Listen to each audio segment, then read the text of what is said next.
All right, good evening, everyone. Thank you for coming. It's a really nice turnout, and I appreciate it very much. This is the special meeting of the Brattleboro Select Board for April 8th, 2025. I'd like to thank the library for hosting us, and I think it's probably on the tip of all our tongues that this is National Library Week. And so we're all very grateful and happy to be here at the library this evening. And let me ask John Potter a question. John, has this meeting been properly warned? Yes, Liz, it was. Thank you. Okay, so this is a warned meeting. This is regular business. There's a sign-up sheet in the back of the room, and I have a list of people here who have signed up. And I'll bet you there's more empty pages over there if more people want to sign up. And let's see, I have a list of rules and regulations because it's always a good thing to have. And these rules are from the Select Board Rules of Procedure. Meetings of the Select Board are conducted in public. They are not public meetings. Public comment is open to all members of the public, not just Brattleboro residents. And there shall be up to 3 minutes afforded to speakers during open comment, subject to change at the discretion of the chair. Amanda Ellis Thurber will be our timekeeper for this evening, and I'm sure we all appreciate that. I certainly do, because this is a hectic process.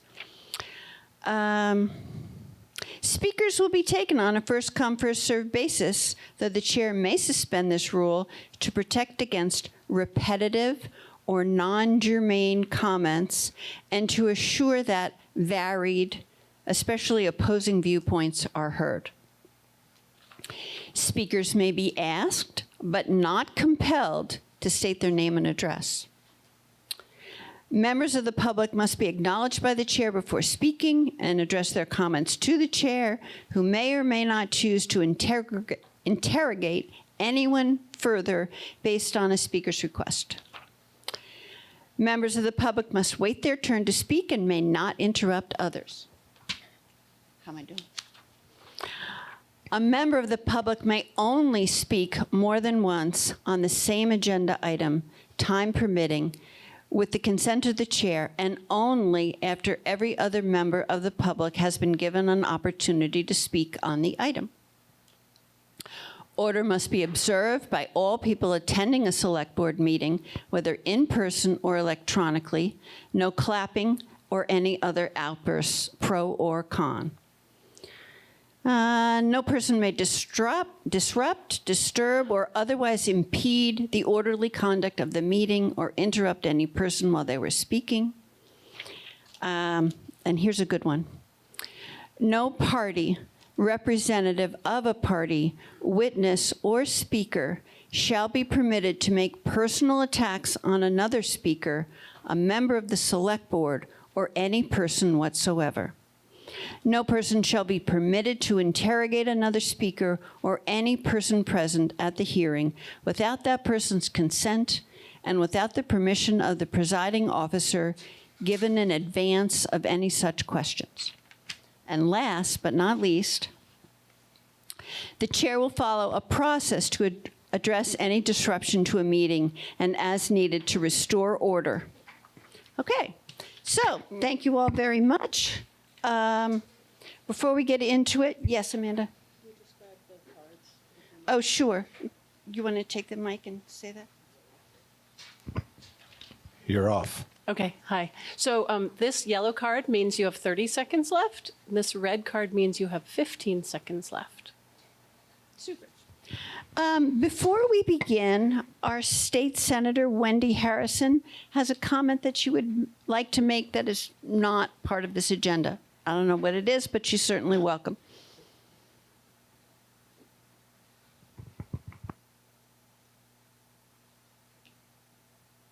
My video is disabled.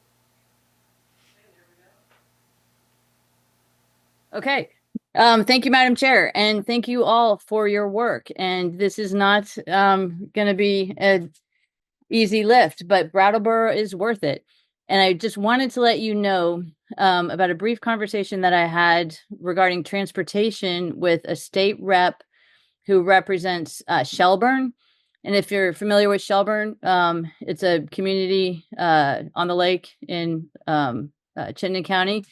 And when she was describing to me how she wanted to change the way that Shelburne is, like sidewalks and things like that, what she said was people in Shelburne want to be like Brattleboro. And I just think that is terrific. And I just wanted to share that with you. So Brattleboro has a good reputation. We are a place where people want to be. So anyway, just wanted to share that news. Okay, so with that, I will begin the meeting. I just have a couple sentences of an opening remark. We have a town of intelligent, thoughtful people who care about municipal government.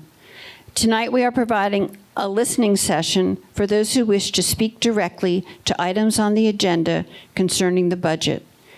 We on the Select Board are in a listening mode in the course of our many meetings this month on the budget. I am sure that these comments made tonight will inform our agenda and our deliberations on the budget, and in so doing, the comments will be heard. Okay, thank you very much. Now, I have an agenda that begins with what values do you most want to see reflected in the FY26 budget? Okay. Okay. So the first speaker is Ken Fay. Ken?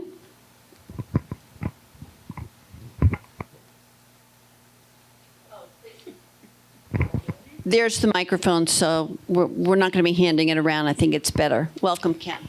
Thank you. Ken Fay, District 8. The values that I would like to see in this year's budget are multifold. First, compassion. That means probably nothing when it comes to numbers, but it means a lot in terms of helping others.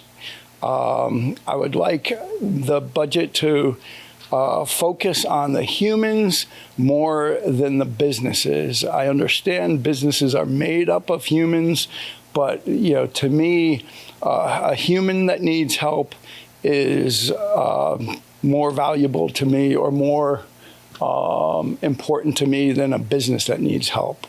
I would like another value. There was safety. Safety to me is for all people in Brattleboro. The people in need to me are those that are in more dangerous situations than those that aren't in need. So I would like the budget to help those to be safe. It's not that safe living outdoors. It's not that safe, without restrooms and this, that, and the other thing. Finally, I want to plug the library. I have a value for learning, and I think the library is a great place for that. Thank you.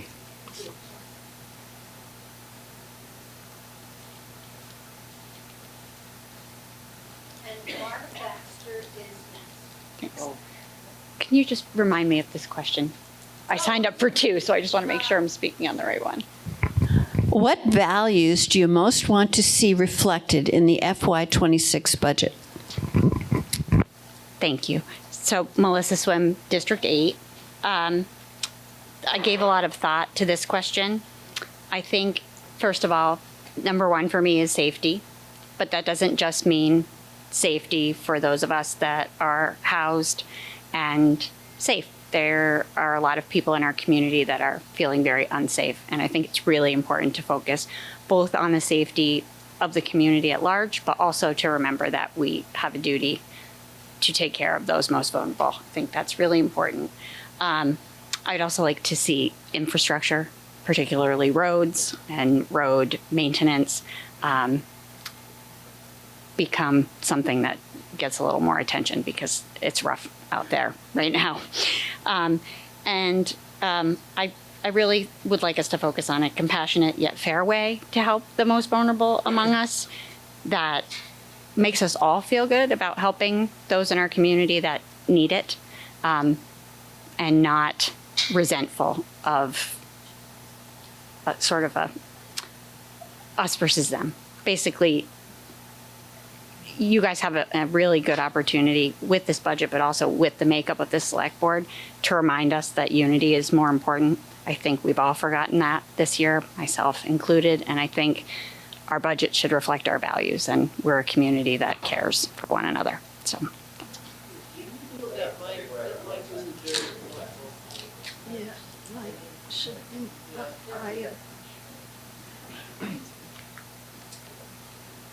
I have a note about the mic. When you're using the mic, please put your mouth right up to it, because if you don't, it won't work right. You can do this. Yeah. Thank you. Thank you, Liz. I'm Mark Baxter. I live on Main Street. Do I go? All right. Mark Baxter, Main Street. The board has the difficult issue of weighing compassion with safety and growth. And in particular, I wanted to speak to just briefly the value of the historic downtown, because I fear we're in danger of losing it. I've lived on Main Street 3 years now. For perspective, I'm a liberal. I want to help everyone who has an immediate need to get back on their feet, whether it's a single mother losing a job, whether it's their family in danger of losing a home, anyone who's hit a wall, because 10 years ago I did, and I know what it means to be helped. I'm all for a hand up. I fear the town is confusing it with handouts. And are we helping people, or do we end up enabling? We have people entrenched on the downtown streets that I pass every day, the same people, and it's growing. I see a huge increase in the number of needles in the gutters. There's more trash. There's more litter. I'm confronted every day by unstable people wandering the streets as I go to my car, by addicts passed out in doorways of businesses that are trying to conduct their livelihood. We're having more assaults. I've seen more break-ins. There's more petty crime. We have people being knifed in the middle of town. I know you know it's true. So I'm in favor of compassion, but the board needs to consider that in weighing the budget, in increasing police presence, in increasing the powers of the police to control the downtown area. Because local businesses are struggling, local residents living downtown are struggling, or they're moving out. And I would ask you to consider that, because I fear that the businesses, the residents, and the town's future are going to move across the river. Thank you.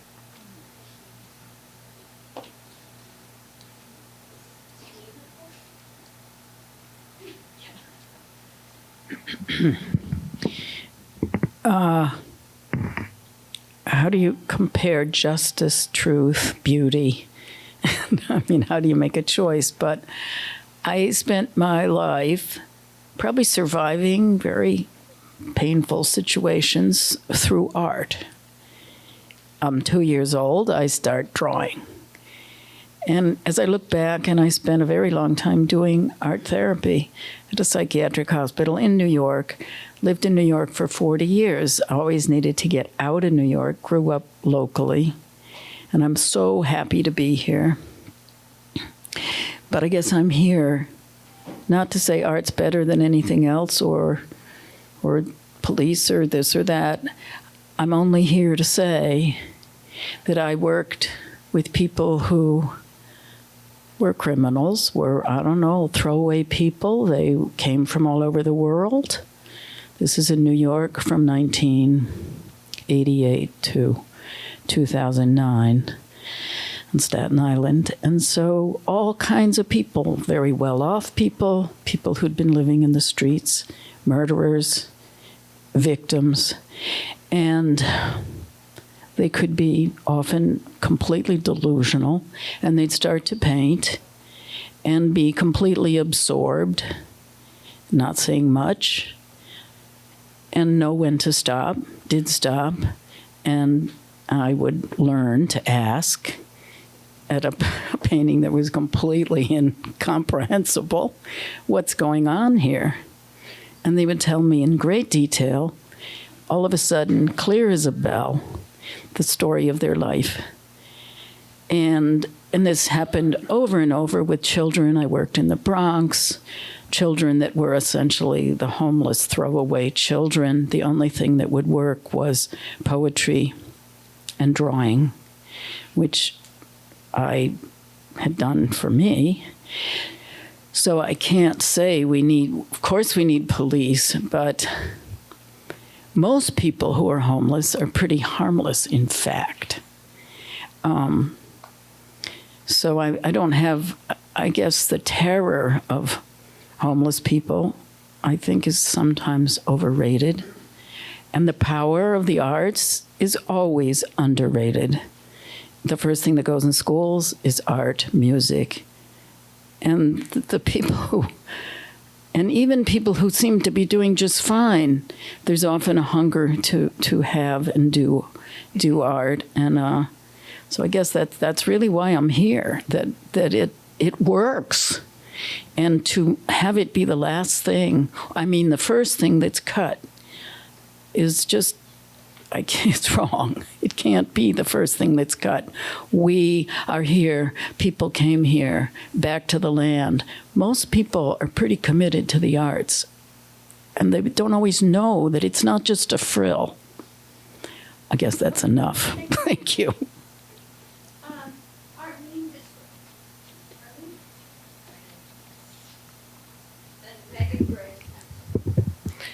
I'm going to second Tina's thoughts on the arts. I'm really here to encourage that the Town Arts Fund be returned to the budget. I have some figures from the last 4 years, 5 years actually. TAF has received, Town Arts Fund has received a total of 154 applications.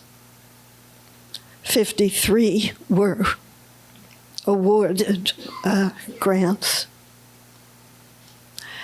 This paper from Town Arts Fund organizers says, TAF projects foster joy and solidarity within our community, providing seed money for projects that would not otherwise happen, and expanding equitable access to arts programming. In the town report, if you want to look, page 106, there is a full-page photograph of the mural on High Street, which we're all so proud of. That wouldn't have happened without the Town Arts Fund. That is what funded that. I guess that's...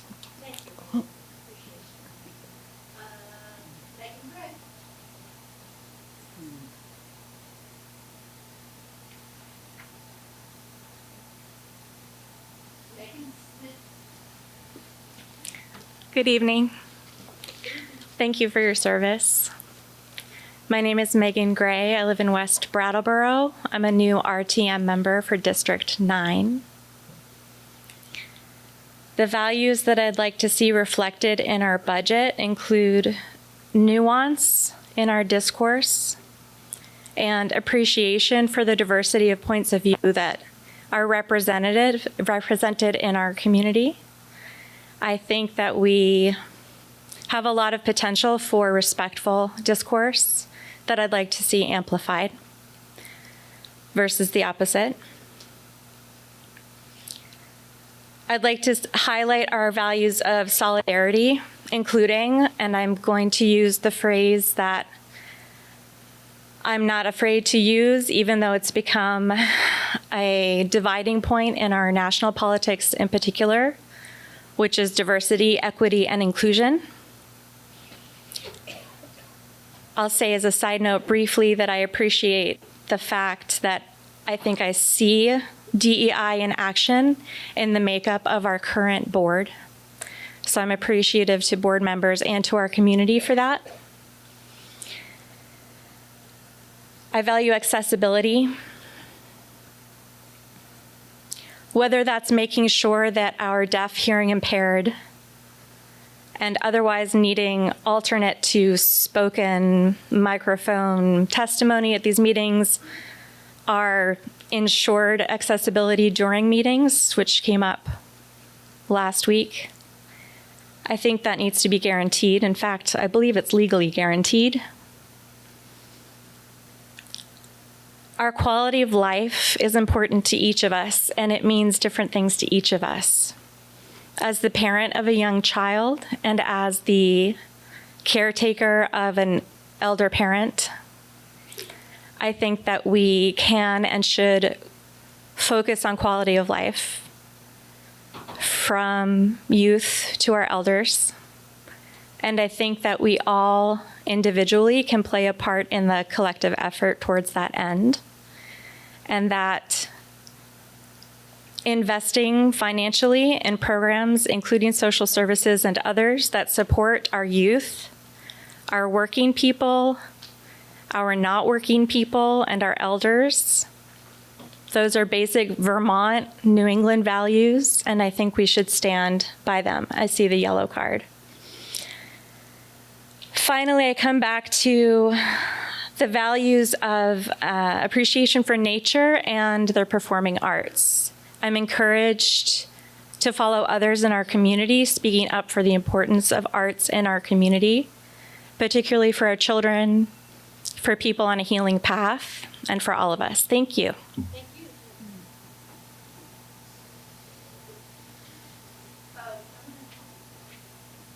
you. Oscar just reminded me that we'll do the in-house sign-up sheet and then the Zoom following, because that's the only way we could figure out how to do it. And who's next? Megan Smith. Good evening, and I would first off just like to thank Works Memorial Library for once again supporting this excellent initiative. Very briefly, my request is for the Select Board to emphasize funding programs that benefit the greatest good of the majority of taxpayers, as opposed to discretionary funding of niche programs of a specialized benefit to only a minority of residents. And that's basically it. I have concerns about basically the top 5 human services budget items that I wonder if I could request to address in writing to Chairperson McLaughlin through email. And that's it. I thank you very much.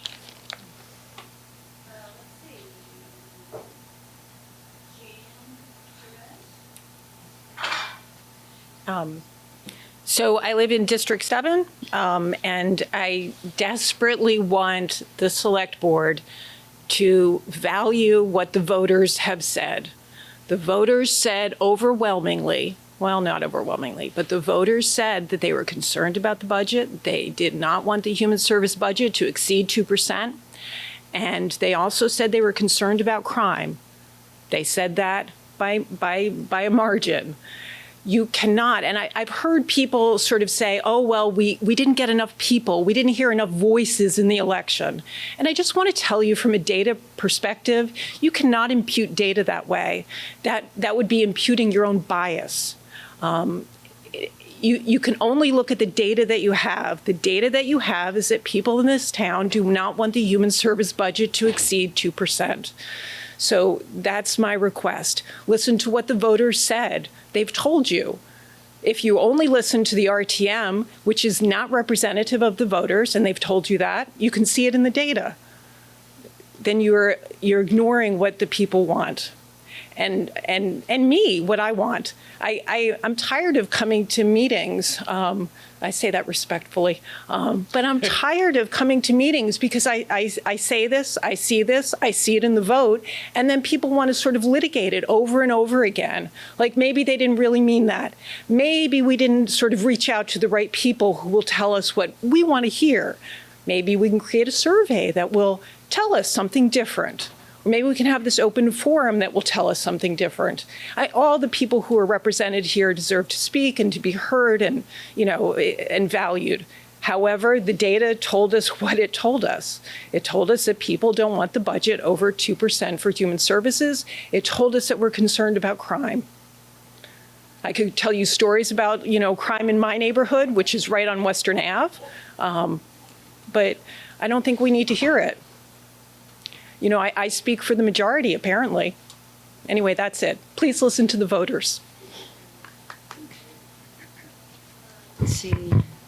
Michael Bosworth and then John Kennedy.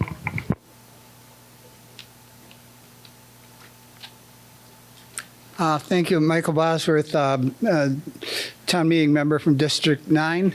I certainly support a lot of things that there are a lot of values.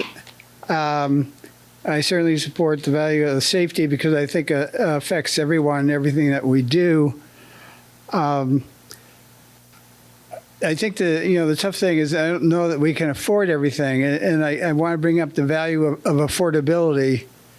We're not a rich town, so it's hard for people to adjust to large tax increases, and it's a tough thing to come up with a good budget. But I just want, and sometimes I think, we get compared to the towns and cities around us, Greenfield and Keene, and I know we need to do that in some ways because we need to compete for the same people who might be attracted to working in those towns. But I did a lookup from the U.S. Census, and we're the city of Greenfield is 13%. Its median household income 13% higher than ours. The city of Keene, its median household income is 64% of ours. That's 2019 to 23 data. So I know we have to compete with them for some of the people that we want to attract, but I don't know that we have to have all the services that those entities have. But in general, I just want to plug very much for affordability in the budget. Thank you.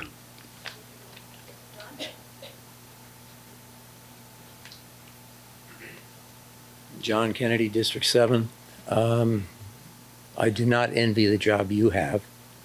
You were handed a very tough job. John Kennedy, District 7. I do not envy the job that you have, the Select Board has. The RTM, I think, did you a disservice. They did not give you any direction. They did not tell you what a percentage would be acceptable for the RTM to pass a budget. But when you consider the budget, I remind you of the charter and Article 4, Section 6, which calls out the specific responsibilities and duties of the Select Board. There are a number of things, I think 18 or 19 items, but the first 8 specifically talk about police, fire, public works. And the ninth one, I think it was I, says, and any other departments that will enable the convenience and operation of the town. So what I'm urging you to do is remind yourself of that charter commandment, if you will, that talks about the public safety and infrastructure, public works first. Protect them, because without that core functioning of the town, we're not going to be able to provide down the road the other options that people are talking about tonight, options that I support if we could possibly afford it. And just for the record, I was willing to vote for the budget because I believed that's the best we could do. We have to invest in ourselves. We have to make sure that this town can survive, because if we don't protect downtown, downtown generates more than just the vibe of the community. It generates revenue and income that helps support all of the other programs. Thank you.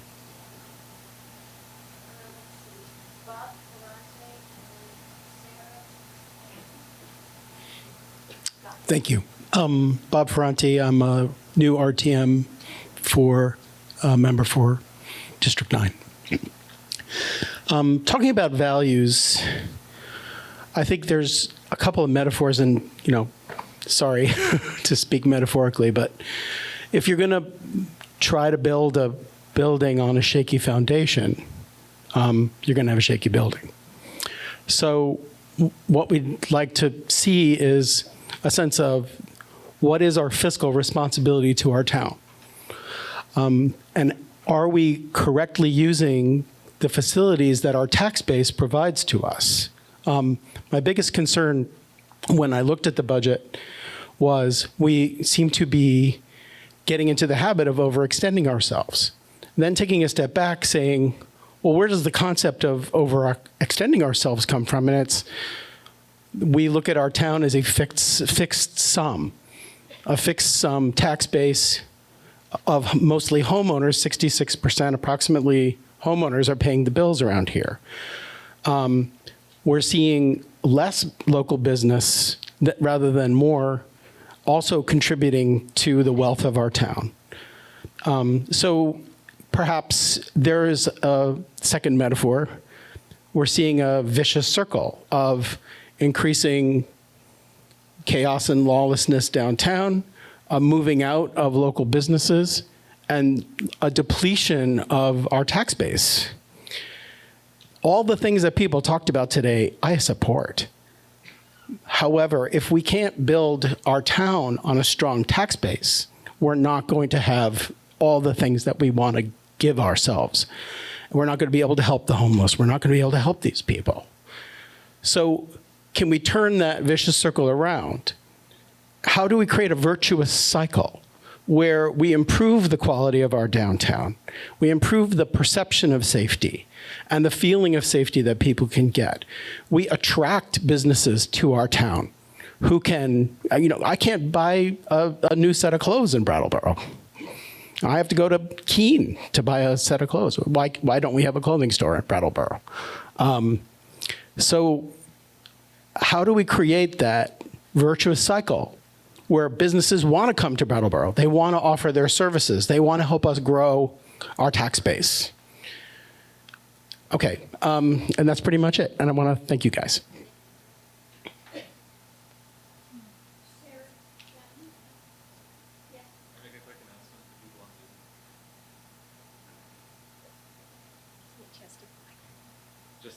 Oh, you're going to make an One quick thing. Okay, go ahead. So for people on Zoom raising their hand, if you can raise your hand and then we'll make a note of you and then lower your hand so that it doesn't fill up the screen with people's hands. Thank you.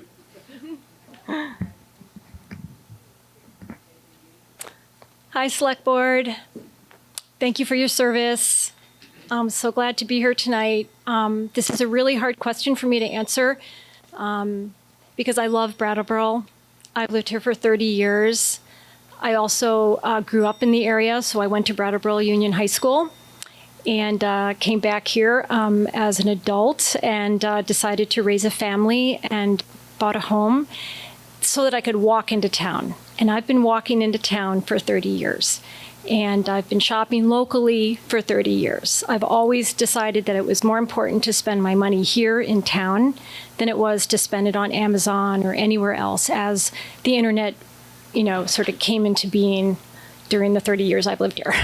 So I support this town. I love this town. And I'm worried about this town. I don't enjoy walking downtown anymore. I live on Clark Avenue. All I can say is that the joy has been taken out of it for me. I used to love to take a Saturday and walk downtown, spend my money, see the shopkeepers, say hello, but I don't do that anymore. And I also would never recommend a young family move here because I don't see this town going in a prosperous direction.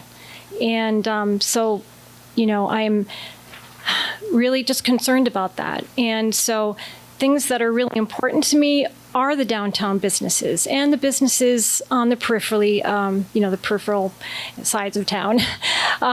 Because without business, you don't have people coming here. And it's a really hard balance. I want to balance the needs of the people that need help that are on the streets. I have addicts, alcoholics in my family. Some are in recovery, some are not in recovery. So I really do know the issues that they're facing. And so I'm not uncompassionate about that. But I also think that we need some more accountability for some of those folks. And I think I heard it tonight, there was this balancing compassion with safety and growth. What's that fine line between helping someone and enabling someone? So, I'm in the court that says, I don't want to see all of this money that we're spending right now going to human services. I do think we need to have a strong and fully funded police force. I think that's really important. And I, did vote for not that 2% going to the human resources that is currently in the budget.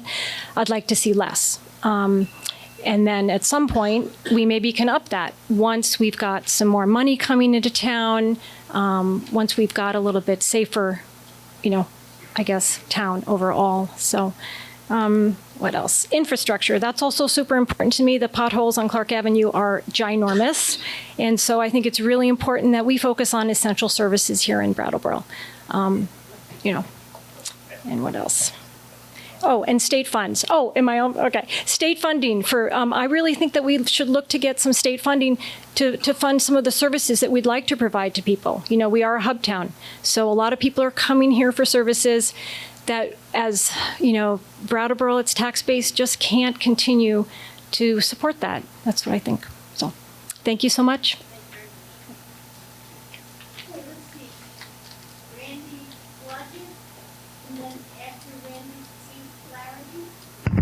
Just going to jump in and make a quick announcement. Apparently, we're getting some text messages. So if you could just really sort of project your voice into the microphone so that everybody can hear. There are people in the room that are having a hard time hearing. Thank you. Actually, online. And online. That was an online person. Yeah. Hello, Select Board. Thanks for putting yourself out there. This is an unbelievable difficult job that I know you have to do, and I'm glad you're buckling down and getting it done. I would urge professionalism, planning, and efficiency with all your deliberations. As John Kennedy said, we need to follow the town charter. We need to have safety. We need to have a police force. We need to have EMS and fire. We need to have a Department of Works that can make things safe on the road to drive, because I'm out in West Brattleboro and it's a minefield right now coming in here. So we need to have those things. I hope you're planning more than this budget, and I know that's a tall task to ask, but we need a multi-year planning session. If it can't be done by the Select Board alone, maybe we need a committee to do that.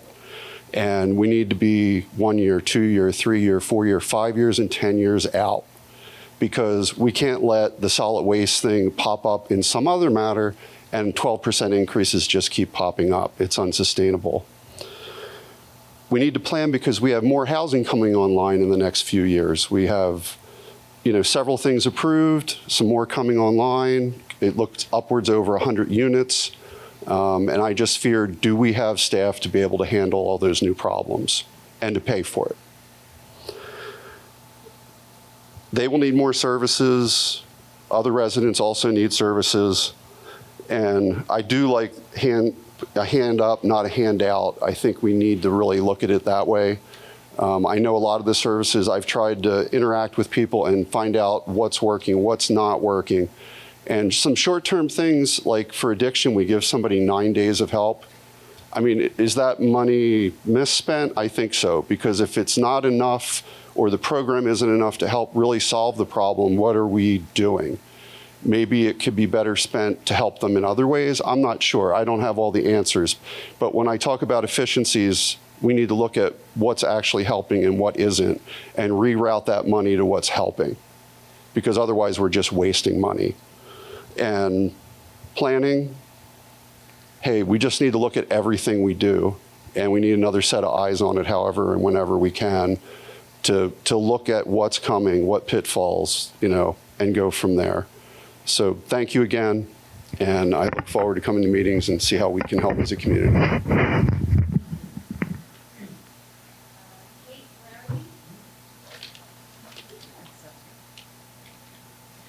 Hi, good evening. My name is Kate Larrabee. I live in District 9, and I am a homeowner. And I'm also a member of the Brooks Memorial Library staff. So I know we've all read the book, The Lorax. This is my I am the Lorax moment.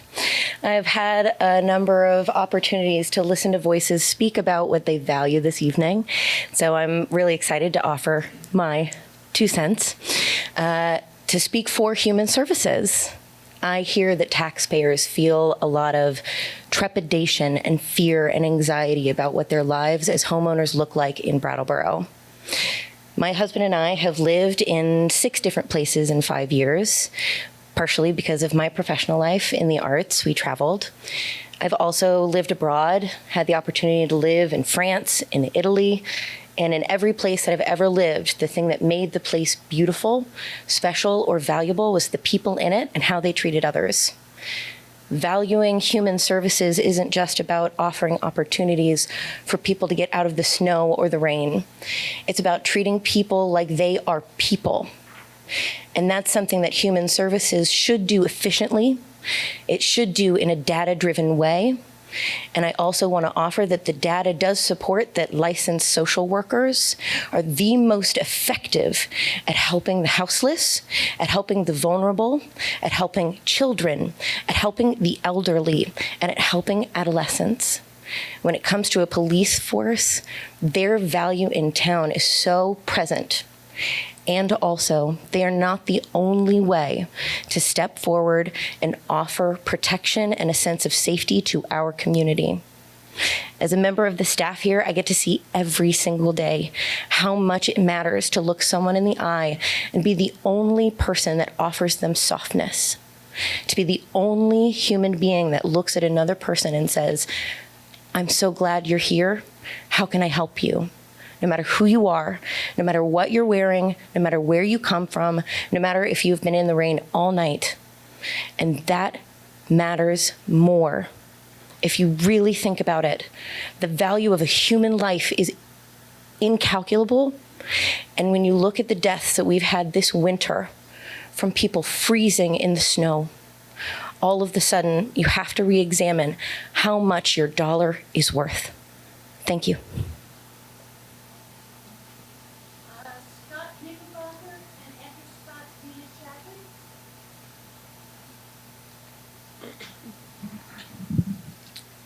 Hi, my name is Scott Knickerbocker. I am a member of District 9, and first of all, I just would like to say thank you to the Select Board for all the work that you guys did last fall, putting together the community conduct ordinance. That was a huge task, and I frankly think the work that you guys did was underappreciated. I value a strong and vibrant downtown Brattleboro, and I'm seeing a lot less of that. For a little more information, I'm actually also a dealer at Twice Upon a Time. I'm frequently in and out of that store. And I personally have witnessed things going on Main Street that I just feel would drive anybody wanting to open a business in our town to just leave and not come back. Everything from people on each side of the street, from Shinlaw over to the Latches Theater, yelling F-bombs at each other, to drug dealing going on down on Flat Street in plain view. And this is something else that will be unsustainable for our business community. I think we are going to see a hollowing out of our town if these kinds of things continue. And as you can probably tell, I'm in favor of a strong police presence in our downtown. I think without it, we will lose even more of our tax base, and that's going to be less money that obviously that you can have for the town budget. I too am also in favor of keeping the human services budget at or under 2%. Thank you very much.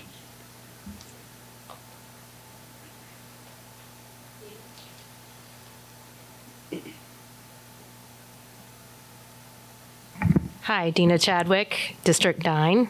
Some pretty cool artwork going on right here. Anyway, so I want it all. Don't we all? Don't we all want to have a beautiful downtown, and don't we want to help people? And it's difficult. Like I look at you, the board, and go, gosh, what are you guys going to do? Because we're all looking to you to do something. And, you know, we need so many things, right? We need to help our people, but how do you help people when you don't have money and you have to raise taxes to get those services, right? So you're in a tough situation. Our heels are dug in. How can we undig our heels? How can we get more business in town to help pay for these things so it doesn't go on the backs of people that are homeowners? Because that's our that's our tax base right now, is homeowners. And some people that are in the mid-income, that tax bracket's going to drop them down to low income. And we can't sustain that. I think the Brat team is doing an awesome job downtown. I've talked to a couple of the people that are there working the streets. And I think that's a great liaison between the police department and human services to kind of pull together our town. And great job, the board that put that together. Good job. Sorry, not supposed to clap, but anyway, it's a tough job, but I don't know. I don't have any bright answers. All I know is that we need to focus on how we can have more revenue to pay for all these wonderful things that we want in our town, because our town is pretty awesome. Also, I was reading an article. I was trying to get some information on the lawsuit that the state of Vermont is getting, $22 million. And I really want our town to look into how we can get those funds for our town to help the people that need it. Because I bet there's a bunch of you guys that know somebody that has an addiction problem. I do. It's my brother. So I'm not opposed to the police. I think we need that police, but I'm not. I think that we need to help people too as well by finding the funds through our state. I think it's the Stackler family that, was it Purdue? Sackler family for Purdue. So I really want the board to look into that. And I think if we're the squeaky wheel, we will get the funds, because like people said, we are a hub town and a host town. So yeah, thank you. Thank you for listening.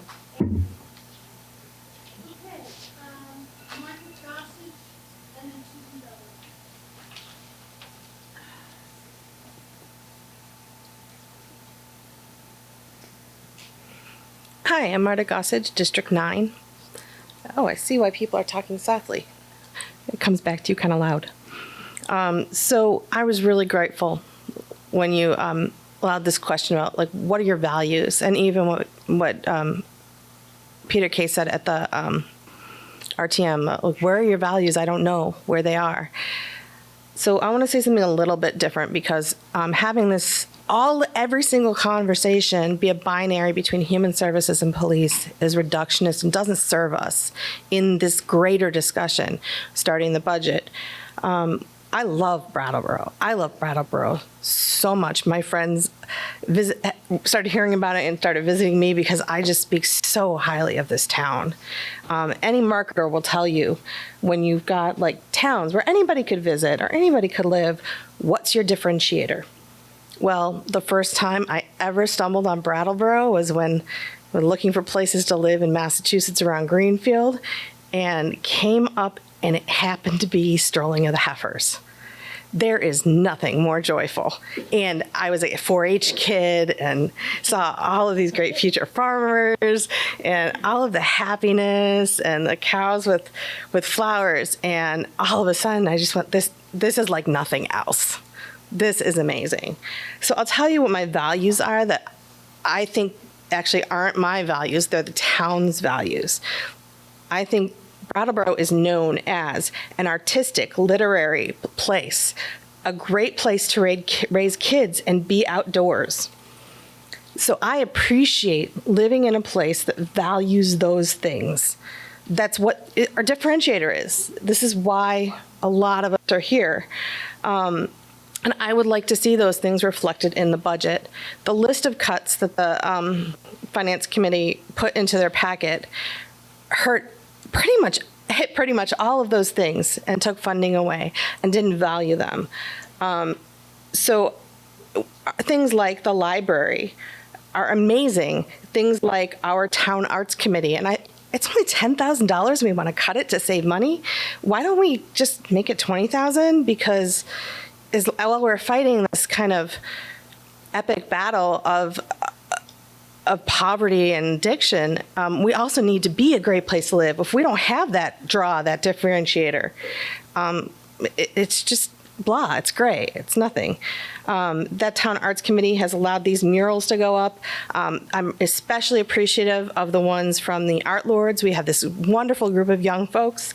I would like to see value to community groups, block parties, things like the Literary Festival, the Film Festival in town, the Northern Roots Music Festival, the Harris Hill Ski Hill, doing things that make people want to come here and see it and think, what a great place Brattleboro is.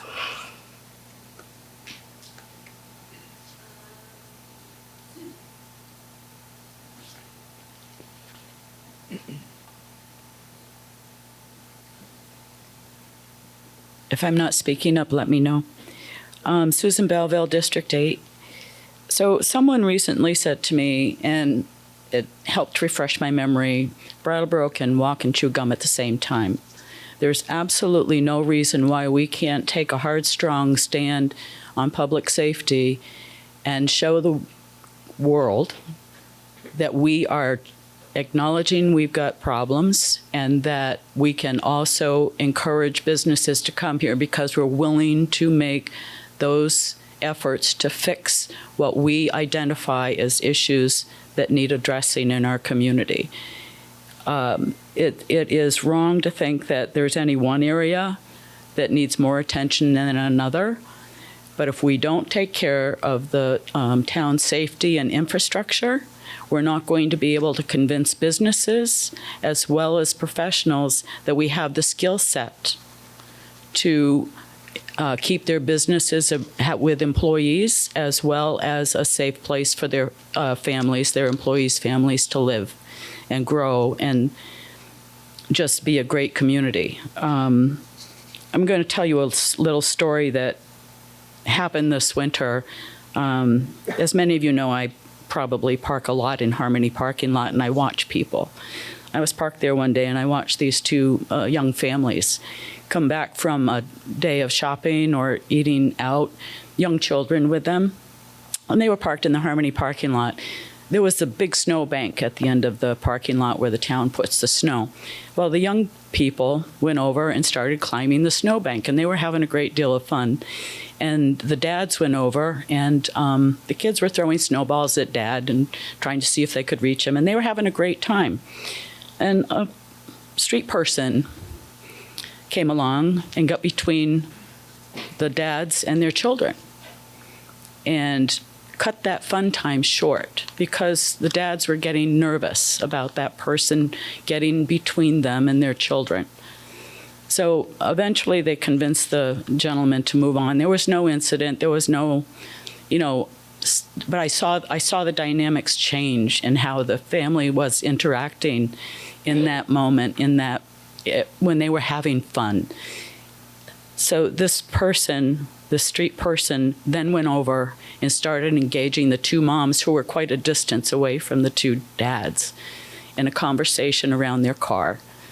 And it just, to me, it felt like there's two families that are not coming back downtown again. And I feel bad for that. I wish I didn't want to get in the middle of it because it could have escalated. It was not my place to do that. But it's something we need to keep in mind when we're talking about safety. It's not violence so much as it is people who don't respect other people in their space and try to take care of just staying on the right path.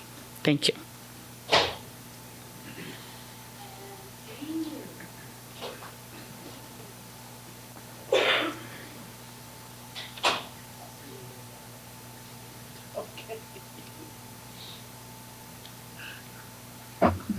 Hi, I'm Jane Wheeler. I live in District 8. And actually, I don't have a whole lot more to say than what I've been hearing tonight, other than that I appreciated the people that talked about affordability. There's a time that a lot of households and the town have to really see how we can provide the basic things for people. I support the full that's why I didn't want to talk, I forget words. But I support having the police plans go ahead and that doesn't mean that I'm against homelessness, because I also think that we need to take care of basic needs in a way that they can be okay. And in my years as a addictions counselor, that's what I'm more concerned about. I've seen that people need a lot of solutions. Some people need to be they need to be arrested. I needed to be arrested, so I'll make it personal too, but they need to be arrested and they can get into whatever kind of journey in their recovery that way. Some people need a hand up. Some people need to use something like Turning Point. Some people I worked with, if you're nice to them, they thought you were a good person that they could con. Some people appreciated it. So I guess as I'm going through this, there's not one answer to this what's going on. It's a multitude of answers. And so we have to remember that just because I disagree with somebody else, I'm not morally superior than they are. And I, as a district person in District 8, I want to know, how am I going to be represented? Thanks.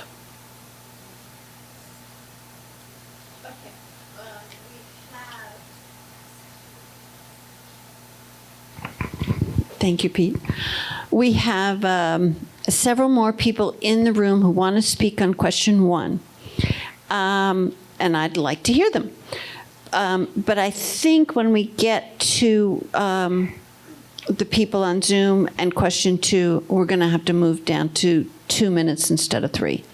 So let's hear from Gemma Seymour, and after her, the teens of Brook Library.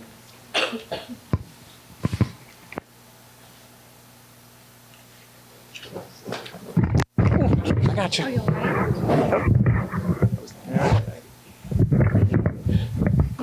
Oops. Let me fix this with one hand. Hi, Gemma Seymour, District 8.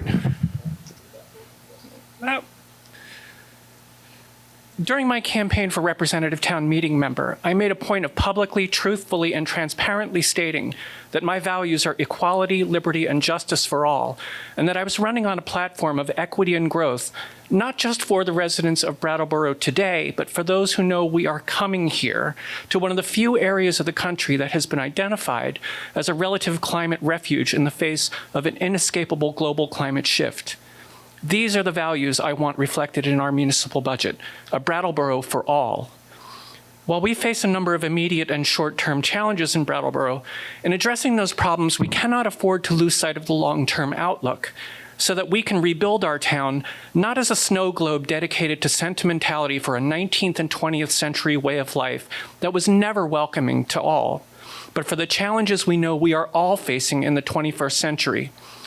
If you want to move forward, you cannot keep your eyes fixed only on the potholes right in front of you, or you will end up walking in circles. You must raise your eyes to the horizon, or you will never know if where you are putting your next step is taking you in the right direction. We do not have a problem of scarcity in our society. We have a problem of inequitable distribution of resources in our society, one that dates all the way back to the colonization of this land by European settlers.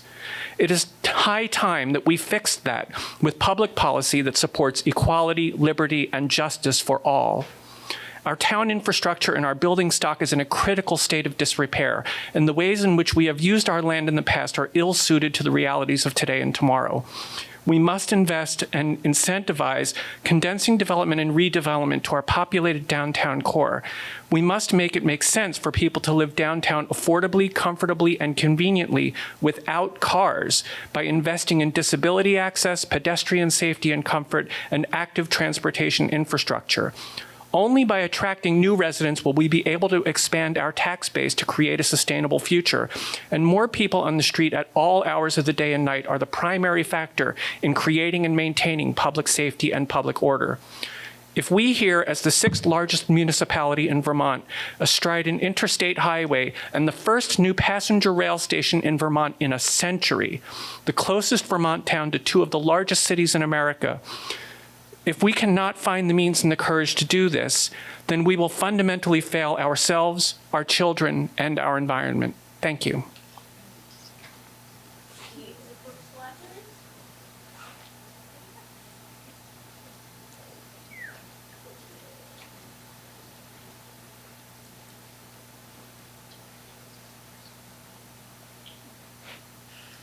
Sorry. Cool. Hi, my name is Ray. I'm a BUHS student, and I'm a member of this library's Teen Advisory Board. My name is Mason, and I'm also a member of the library's Teen Advisory Board. Hi, my name is Aviana Wiltermuth. I'm a BUH student, BUHS.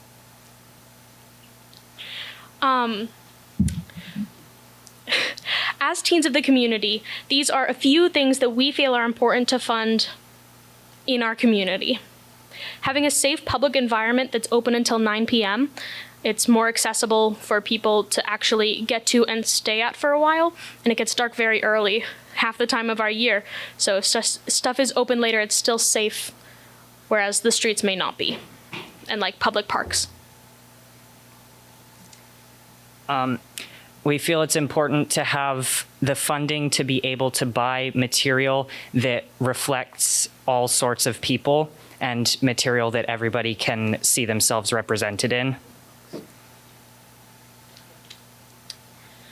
Another thing we feel is important is providing accessible spaces for community events, including but not limited to teen events, homeschool groups, the Lego group, Magic the Gathering, the Yarn Club, and more, all of which harbor creativity for all ages.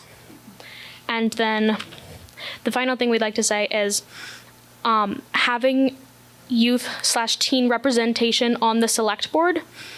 An example would be that the school board has teen advisors, has multiple students. It's a volunteer position, and they give teen input on decisions. Having something like that here. The library has a teen board in existence, so that's something that we think would be very good, would be having at least one teenager at this table to speak for the youth. Thank you. Thank you.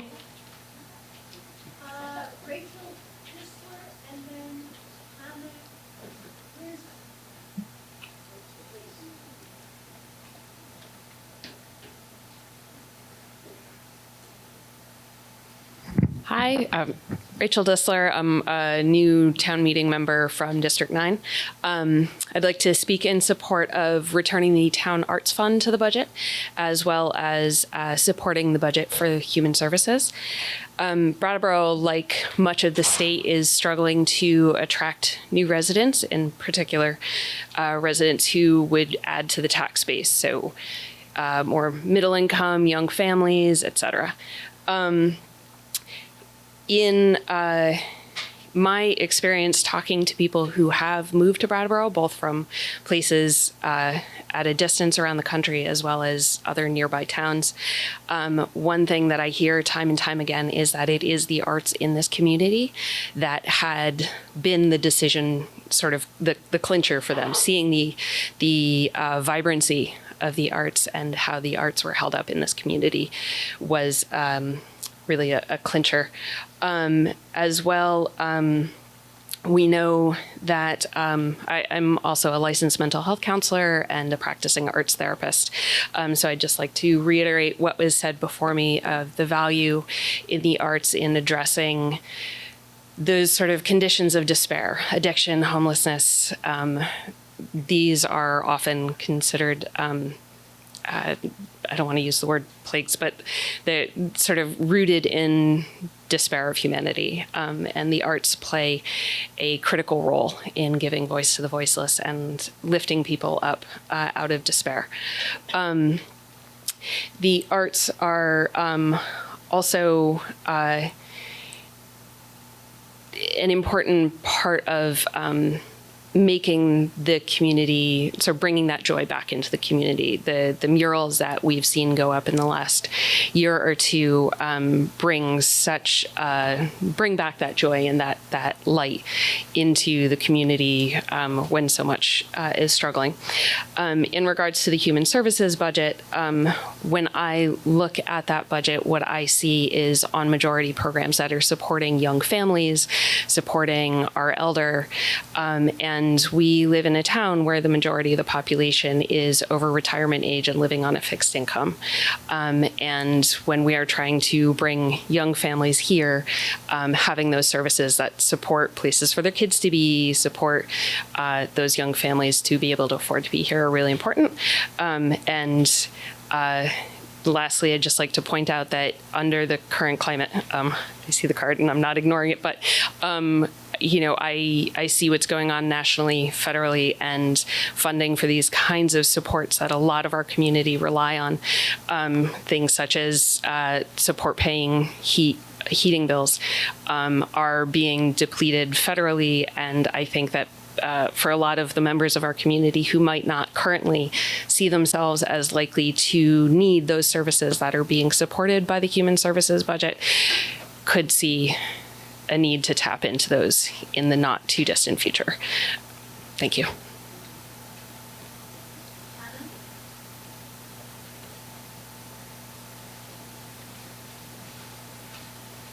Hi, my name is Hannah Reisner. I'm a BUHS student. I'm a senior, and to be quite honest, this entire budget situation has reminded me of a game of Tetris. I don't know if you all know what that is, but it's a block game online. You try and fit the blocks together, but in the end, you're ultimately always going to lose one way or the other. Like, it's a balancing act that you know you don't want to be a part of.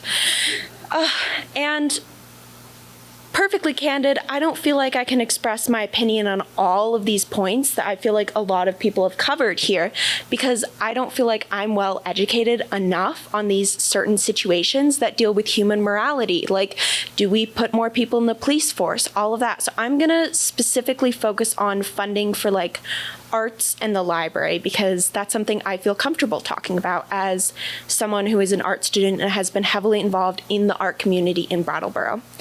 I also want to mention that I am a child care worker, and a lot of the families I work with need to get out of the house or into different environments. Some of my kids are homeschooled, and it's been really wonderful working with the library and their staff and socializing the kids I work with in this new environment, having all of these resources. My friends also mentioned, I believe, like the free event opportunities that are often hosted at the library. That includes homeschool groups.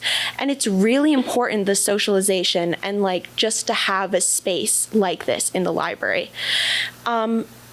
And in terms of the art, I have a really weird relationship with art in the community and with myself, because I see so many people saying, oh, like my art defines me. And I don't really think that's true. We define our art just as everyone in Brattleboro is defining our space and our community.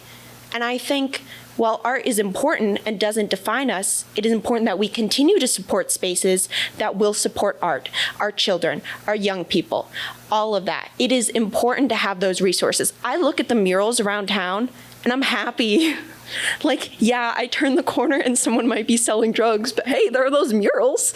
Man, I mean, that speaks a lot. Listen, I just turned 18. Yeah, I have an opinion. Welcome to the world. Shocking, right? And there are a lot of things that I am not completely comfortable speaking on because I am a high schooler. And I've only lived in this town for like 18 years. I'm not really paying house taxes. I don't own a property. I know it is shocking in this economy. What? But, you know, I really do want to support like Boomerang even. It's so funny. I just went on a college tour and I was talking to someone from Worcester and they were like, I mentioned I was in Brattleboro and they were like, oh my God, Experience Goods. I love that place so much. People know about Brattleboro. People know because of the cool places, because of this environment we are fostering. And I'm learning that even more as I reach out to kids, as I work with families, and I find out so much more about the spaces that we are offering and the value that is put on them. I work with kids after school in the evenings. We have the women's chorus. There's kid support for that. Like, there's so much good happening here. And again, I can't talk about all of it. It's a game of Tetris, but I can at least put forth my 2 cents. Thank you. Thank you.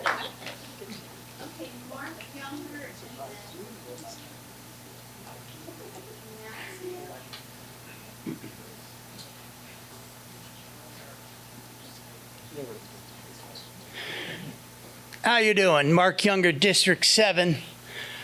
Okay, so for the 3 new people, or 4, I guess, right? Hi, how you doing? 3, okay.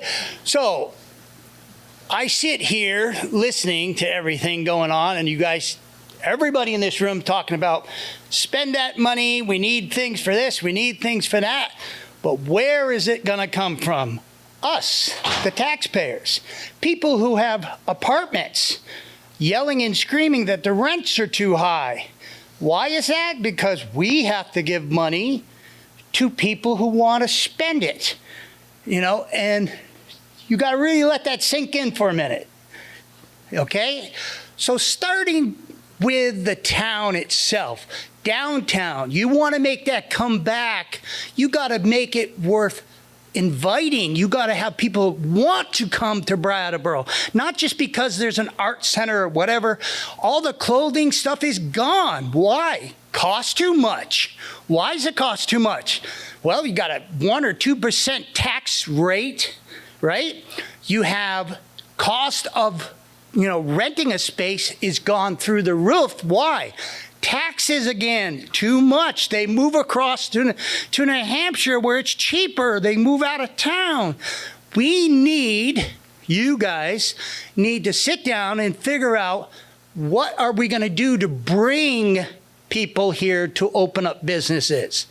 You know, really think about that. Start with 1. Help them. Hold their hand. Like they used to say in Keene, New Hampshire, we're going to hold their hand to the very minute they open up the store. We don't do that at all here. You know, and laugh all you want, but we don't. You know, so we need to get back to basics. And basics are, you want all the art stuff, you want everything. Well, we have to make businesses thrive and come here.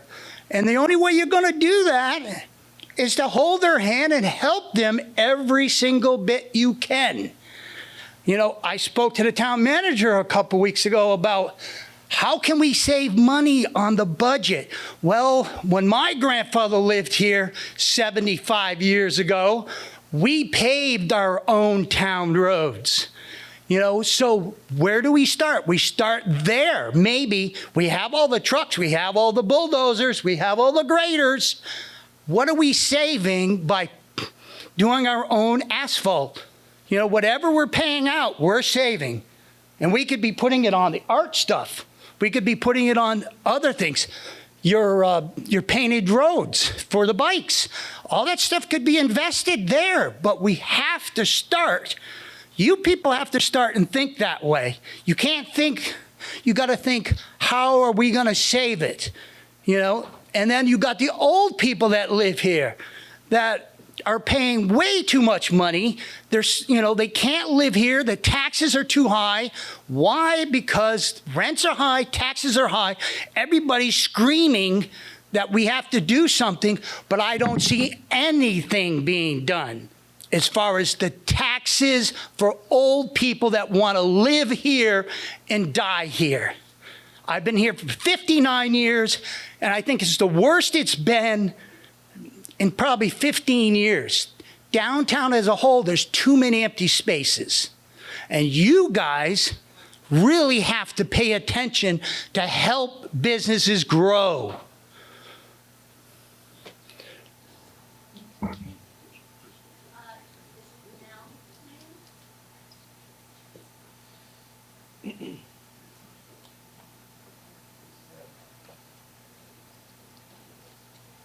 It is Nell Mayo, thank you. I would like to start. I'm Nell Mayo, District 8.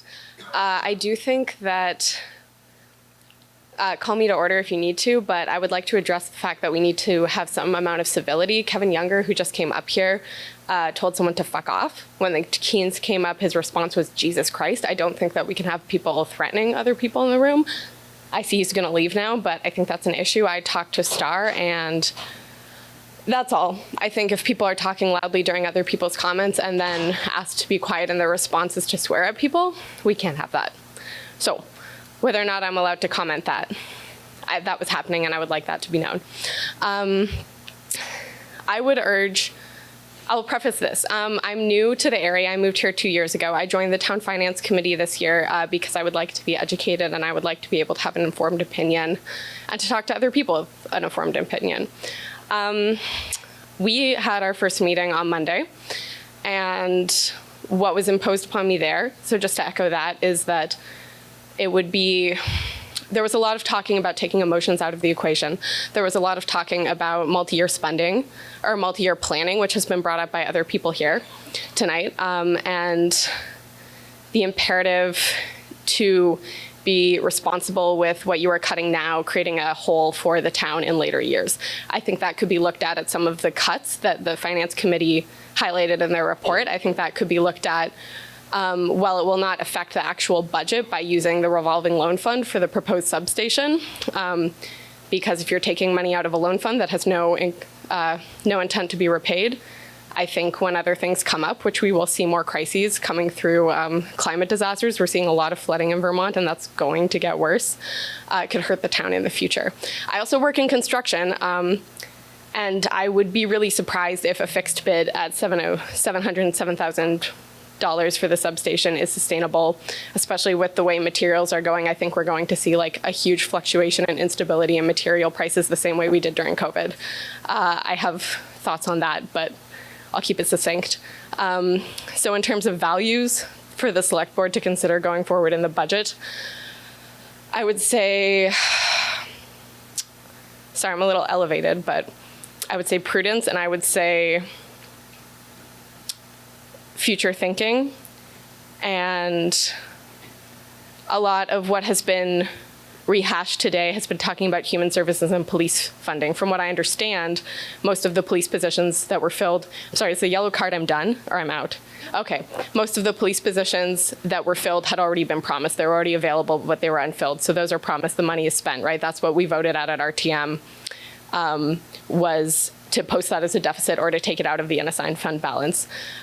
For anyone's reference, people were talking about not wanting over 2%. RTM voted to keep it at 2% for FY27, and the current one is at actually 1.8%. I don't think those are the things to focus on. Thank you.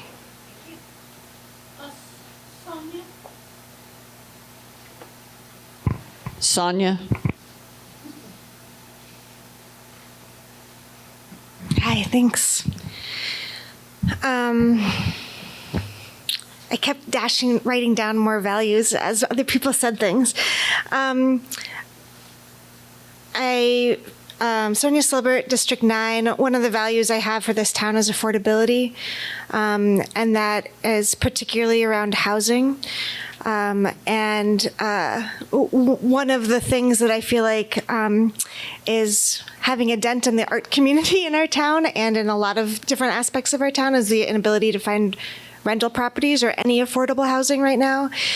So having rental protection for rentals, having more affordable housing, having constraints about what housing gets to be built here, so it's not just fancy high-end housing for folks moving here or second homeowners, but actually being able to keep this town affordable. Diversity is a value of mine.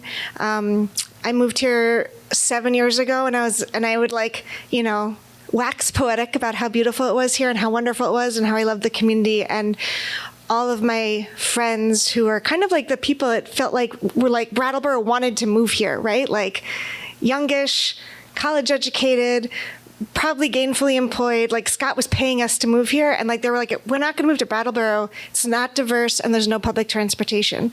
And those were like the two main things preventing all my friends from moving here. So having a diverse community, and that's something we'd have to do really intentionally here. One of those pieces is that the folks who support the refugee population have already lost half their housing in the last, half their staffing in the last 2 months or so since Trump started enacting all these policies. That's going to be a major impact on the future diversity of our community. The value of nature and preparing for the impacts of the climate crisis, which are going to only get increased. I feel like those are some of those cuts that the previous select board made that were just like salt in the wound. That like this is something that we really need to prepare for. And I think a piece about the value of nature is that there's actually like beautiful green space that we could have as more shared space, but right now is being used for housing encampments. And as someone who really believes that human services is an important thing, I don't want to deal with the fact that we can't have access to that nature in a way that feels safe and comfortable and clean by pushing them all off deeper into the woods.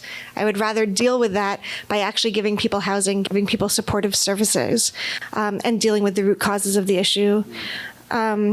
A value is caring for people suffering who are lacking the supports instead of blaming them for it. I think that will actually have a much bigger impact on community safety than just pushing the problems into other neighborhoods. And my last thing, I see my red flag, is that maybe this is confirmation bias, but it's been weird hearing people kind of read the data from the town meeting elections in March. That more than 2% got the most votes in our town by a pretty sizable amount. And so I feel like there is a wide range, and there is a lot of support for human services in our community, and that's 2% of our budget. And I really want to look at the other 98% to try and figure out how to balance this more. Thank you. Let's move to Zoom.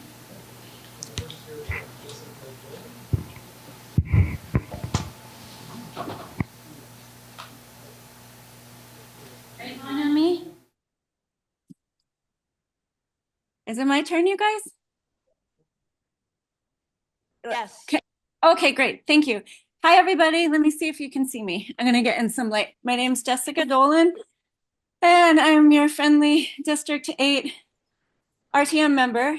I grew up here in the 80s and 90s, and I returned to raise my daughter here in 2017. I'm a homeowner.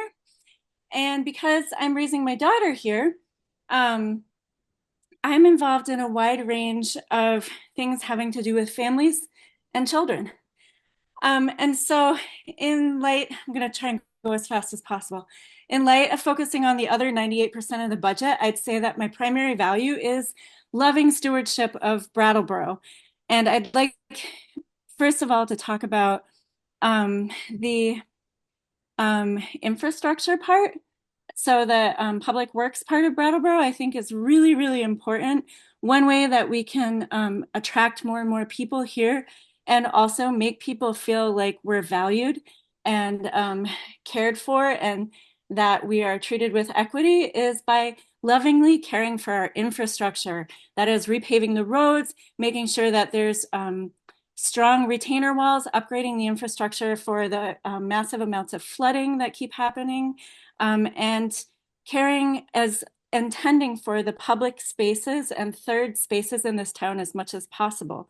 Along those same lines, programs like the Town Arts Fund are dedicated to free third space art creation and public programming for everyone. And it has to happen in the town of Brattleboro. So it can't happen outside of Brattleboro. So we should not cut the Town Arts Fund. The Town Arts Fund has supported our local community to make murals.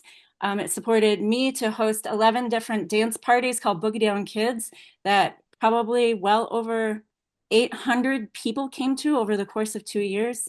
The third thing that I really think we need to not slash from our budget is anything having to do with the library. The library is an invaluable third space in our town for everyone. It's equitable. And the fourth thing that I want to stress is Parks and Rec.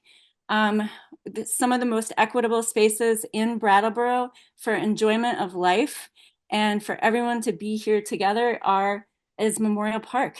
My child goes to Memorial Park Camp. We use the skating rink. We need to ensure that the folks get hired onto the staffs of the camps and all of the activities that are offered, as well as making sure that that infrastructure is lovingly stewarded and tended to as well. So I think it's really important that we do these deep dives and conversations as we have about human services versus police. However, I think it would be prudent to really examine, do we need to pour as much money as we are into law enforcement? Because I think we've made some vast improvements with law, fire, and EMS. And perhaps what we need to now do is really pour as much as we can into loving stewardship of the infrastructure and the public life and arts and library, I guess programming of our town. Dick's Flowers as well. We need as much beautification and upkeep of our town as possible. And then more and more people are going to want to be here. In terms of specifically about the law enforcement bit, you can't really beautify a town by focusing too much on law enforcement. But you can by putting that money into infrastructure, programming, all of what I've said before. So I think I'm going to write a little bit more of this out into an email to all of you guys because I don't want to take up too much time, but I thank you so much for calling on me. I wanted to be there, but I could not serve my daughter supper at 6 in the library. So looking forward to more, and thanks again. Thank you. Seth, who's next? Could I say something? Yes, please. Okay, so folks on Zoom, if you could look at the broadcast, because we'll give you those time warnings for when you're at 30 seconds and 15 seconds out of consideration for a lot of people who want to talk tonight. So thank you. Keep an eye on us. Thank you. Okay, sir, your name, please.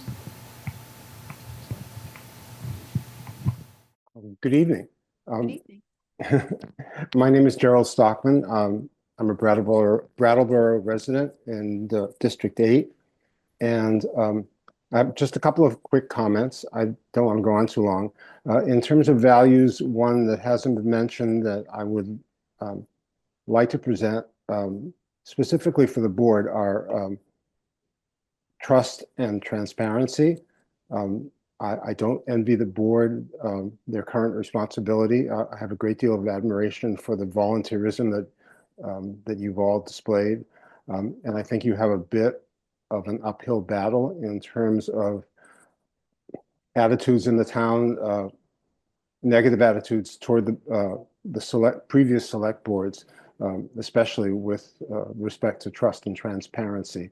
And I would love to see the select board keep that at top of mind as they head into the headwinds that they're about to experience.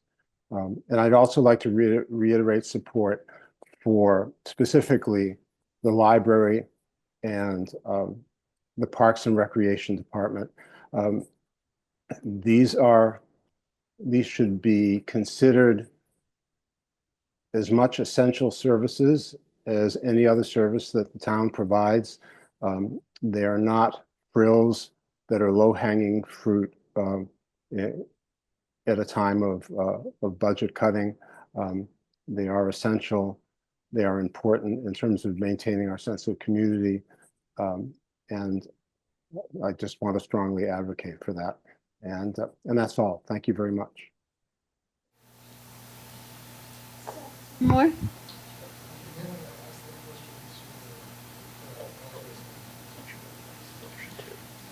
Okay, moving right along. Here we are at question 2. And question 2, my colleagues are saying we need a 5-minute break. Somebody's overhydrated. No days off. Who said that? And let me just say that there's a restroom over here, and there's a restroom on this second floor, and there's third floor. That's a mezzanine. And I'll see you back here in 5 minutes. Okay, everybody, back to work. Yeah. And Liz, we are. Yeah. You want to do a duet? No. Okay. Before we get back to work, it's a special announcement that I was asked for from the floor. Please, kindly respect the timekeeping cards. Out of respect for the room and everyone wanting to share what they have to say. Yellow card means you have 30 seconds left. Red card means you have 15 seconds left. But we should wrap it up. So thank you.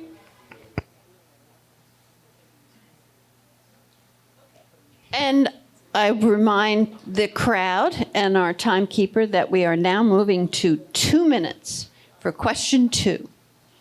And I have a list of people, beginning with Melissa Swim. And after Melissa is Bonnie Gervan. The question.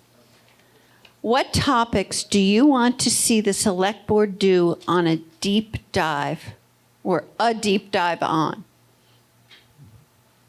My prepositions. It's like I'm Canadian. You did well. You did well. Melissa Swim, District 8. So I've heard a lot of what I was going to say already said here tonight, but there's one thing that I think we don't talk about a lot. And in what we've seen in the past couple of weeks with the hotel program and the absolute disaster of an ending that we are watching, we need to hold our representatives and folks in Montpelier and Governor Scott accountable, more responsible. I sometimes feel like the state uses Brattleboro, like Liz said, it's like the potluck that never ends, and there's no support for us, and we're just expected to do what the state tells us to do. And that is affecting the quality of life of every single person who lives here, whether you are well-housed, warm, and fed, or on the streets suffering. So I think that that's something I feel really needs to be addressed. And, you know, there's a lot of division. There's so much division here. I don't think it's your job to fix the division that we have in town, but what I really appreciate about looking at the 5 of you is that this is a select board. I think that it represents the values and the community that we are varied but respectful. And one thing I really appreciated about all of you when you were running your campaigns is how you treated one another, which was with respect, and you listened to each other. And I think we really have to work harder to do that. And I think at your meetings, you have a really good opportunity to foster us coming back together as a community. I've lived here most of my life. I love Brattleboro. I know everyone that is still sitting in this room does as well. And I think we just need to remember that we have more in common than apart, and you guys have a unique opportunity to do that. So thank you for being here.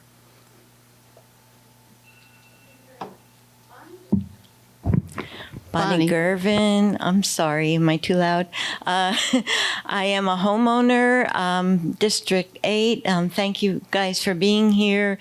I am also a member of Center Congregational Church, where we collect by fundraising and by Sunday offerings money for many of the different human service organizations. I just want to preface that because what I would like a deep dive into is Groundworks Collaborative, who's been granted $75,000.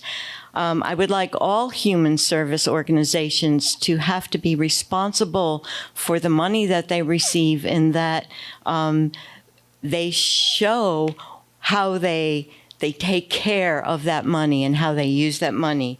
I would like to give an example. Groundworks Collaborative asked many town properties if they would allow them to put up a porta potty. Center Congregational Church was the only one that agreed to the porta potty.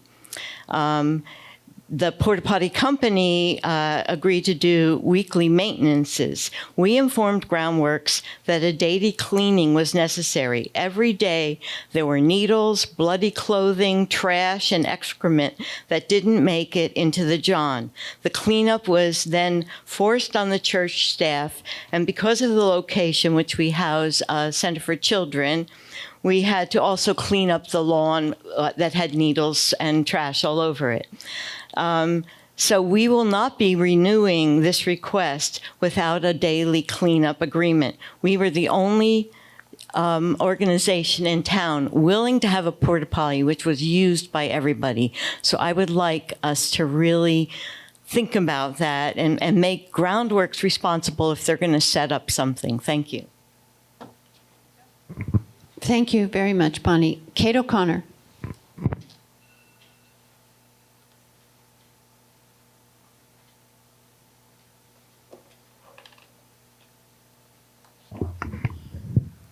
Hi, everybody. Kate O'Connor, District 9. Mine is more of a thoughtful conversation that I hope you folks will have, as opposed to maybe a deep dive. But I think that the first thing you need to do is really talk about what you're doing and why.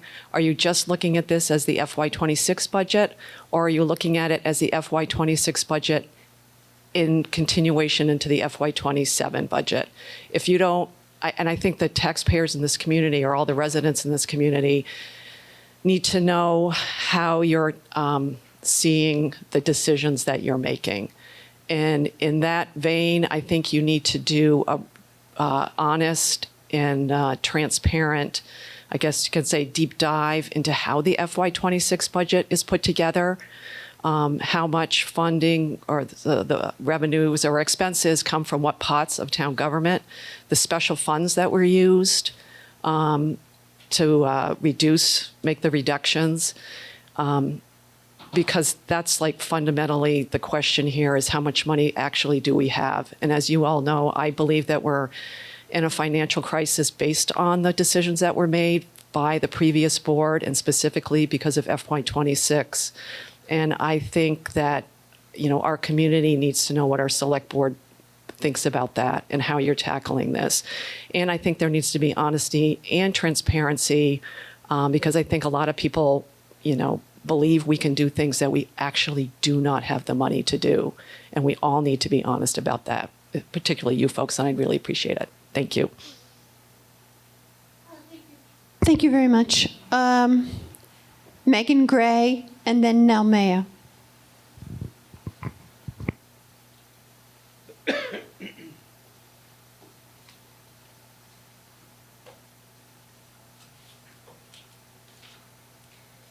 Thank you so much.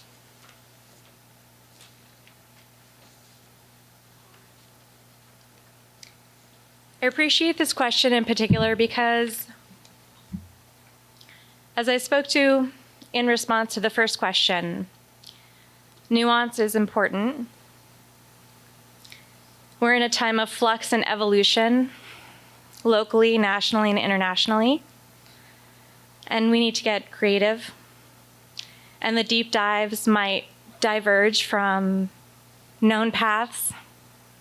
I encourage you to be creative and to resource yourselves, utilize community members, and share the burden of your responsibilities, which I know are particularly greater by lessening town staff recently, the departure of the assistant town manager, the lack of a financial, is it a manager? Did I get that correct? So just in recognition of the burdens that you're shouldering, I encourage you to, if it looks like more forums like this or by, informal asks, we have a lot of resources within our community. And I encourage you in general. I'd like to see the select board do a deep dive on the decision-making process about the unassigned fund balance.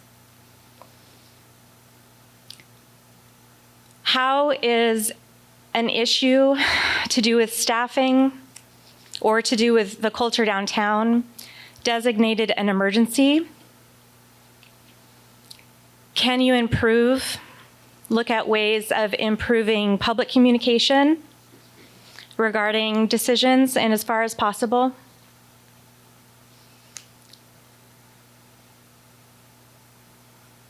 I'd like to join another community member who spoke in encouraging you to look towards the known unknown represented by the climate crisis. We know that crises are coming. We don't know when or what they're going to look like. I see the red card. I'm just going to finish by saying that looking at the unassigned fund balance, I think it will be important to consider the known unknowns, so to speak. Thank you. Nell Mayo. Hi, Nell Mayo, again, District 8. I'm going to continue what I had started on last time by saying I would like a deep dive into the proposed substation, in large part because I question whether or not it would be able to actually be completed at that cost, what it would mean to future town budgets to be adding that kind of like municipal ownership. I understand the transportation center is already owned, but if you are responsible for maintaining the space in it, I think you have to consider what that would add to a budget. You already have a municipal building, as do many towns, that kind of fall behind in terms of maintenance. You can tell it by going into our municipal building what the indoor air quality is like. I say that as someone who works in high performance home building. You will encounter more and more increased retrofit costs. I think the proposed budget is probably unlikely, hugely speculative on my part, but I do. I think the fact that it's coming out of the revolving loan fund, but there's no plan to repay that loan, puts the town in an issue for future incidences where you might have to do that. At the first finance committee meeting that I attended on Monday, there was a discussion of how we are now going to expand the committee's responsibility into looking at funds, like emergency funds that had not been previously considered under our purview because they had not been used in this way. And now because of the way they're being used in the FY26 budget, we're going to expand that. I believe that's appropriate to say because it's public, they're public meetings. I also think that this is a broader topic, but I think it all relates to the budget. I think it's worth doing a deep dive into, I would call it continuation of care, because you can't have a functional, the point of a police force is to interject into crisis. And so if they have nowhere to pass those people off to, you are not going to see a reduction in the issues that everyone here is concerned about. If somebody is escalated in town due to mental health, which whether or not that's a condition or an underlying cause like created by homelessness, you need continuation of care. We have lots of programs that release into homelessness, the hospital and the retreat. People don't always come from here. It cannot all be on the police because it's just, frankly, they can't solve it all. That's all. So other services. Thank you very much. Randy Blodgett, and then Sarah Gagnon again. Randy left. Sarah? Sarah Gagnon? Gagnon. She left too. Moving right along. Neil Yanders.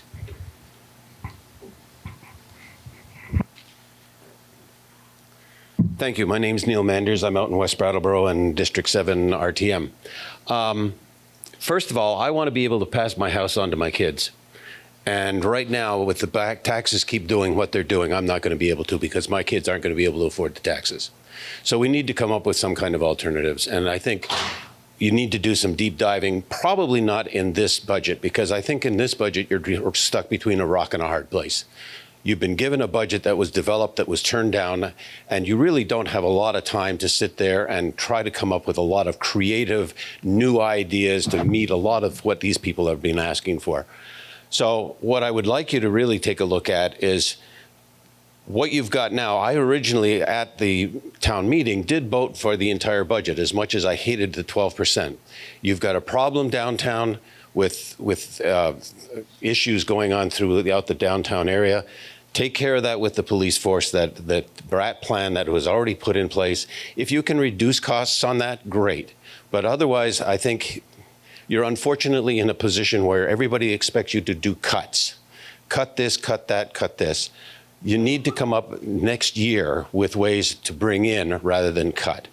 And I think that that's imperative. I saw a quick article the other day. I was just telling Amanda, a person in town had been picked up for speeding. And they weren't angry, which was kind of good. Had a good conversation with the police officer. But what they were referring to is that the number of people who have been basically speeding around town, that has increased drastically. And there's a new income source for you. And not only, they don't even have to necessarily be Brattleboro residents. Coming off, where did I hear that before? Coming off from 91 and heading down Western Avenue at 50 miles an hour and being from Connecticut, that's a lot of money. So let's get a little creative here, folks. There are all a bunch of places in town that are empty. Take a look at, we have homeless people who need a place to stay. What's happening to Home Depot out on Putney Road? It's been empty for years. I know they don't want us to use it, but there are ways to get around that. So I leave it at that. Good luck. Moss Kaler? He's gone. Gemma Seymour. Hi, Gemma Seymour, District 8. I'm going to try and make this quick again. This is more of a general budget and policy wish, not specific to FY26. I want the Select Board to seriously consider a plan for a property tax structure that moves the burden of property taxes away from building values and toward land values. It's a truism of economics that what you tax, you get less of. If you tax productivity, you get less productivity. If you tax buildings and other capital improvements, you get fewer, smaller, older buildings and less capital investment, plus a lot of vacant lots being used for land value speculation. However, if you tax land values, you don't get less land because land, or in real estate terms, location, location, location, is a fixed part of nature that you can neither create nor destroy. When you tax the value of land in preference to the value of buildings, what you get instead is more, bigger, and newer buildings, buildings that are better supportive of modern ways of life with more habitable units per unit area of land that will lower the cost of living and the cost of doing business. You get greater capital investment and unleash the entrepreneurial spirit of the community to expand the economy. Better yet, you remove the pressures of sprawling motor vehicle dependent development on agricultural, rural, and wilderness lands and ensure the viability of human scaled living. Towns and cities are the greenest technology that it is possible to conceive. We don't need a Green New Deal so much as we simply need to waste a great deal less energy. A shift towards land value taxation is the key to creating the financial incentives towards redevelopment that are going to expand our tax base so that we can afford a sustainable future. As a municipality, we don't have control over all of this because the state sets at least some of it, but we do have control over parts of it, and we are currently in the middle of a proposed new town charter. If we are going to make this move, now is the time to seize the day.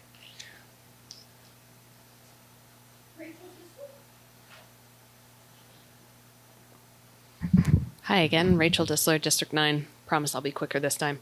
To piggyback on those who've come before me, I want to encourage looking at creative solutions for bringing in more income and realizing that I agree with Neil. I don't really know how we can cut much of anything from FY26, but looking beyond that, I would really love to see the select board take a deep dive into the potential for the establishment of an insurance buying district with our neighboring towns. If we were to get together, collaborate with our neighboring towns, and purchase the municipal insurance for municipal employees, or the insurance for municipal employees as a larger group, would that reduce the per person costs for premiums for the town? Would that reduce the cost of buying insurance for town employees? As well, I'd really love to see the select board take a dive into what would it cost for the town to have a municipal sanitation department rather than contracting with Casella, who currently have us over a barrel with they doubled the cost of our waste collection from our contract with Triple T Trucking. And I would also love to see exploration of further exploration of the bill that was, I don't know if you would call it a bill, that was tabled in the town report. There was reference to something that was tabled regarding incentivizing building owners to actually fill empty properties, commercial properties, rather than letting them stand empty for years upon years. And lastly, just a thought on the potential for a progressive tax on highest income earners to shift some of the burden to those in our town with the most resources and shift some of the weight off of middle income and lower income families. Thank you.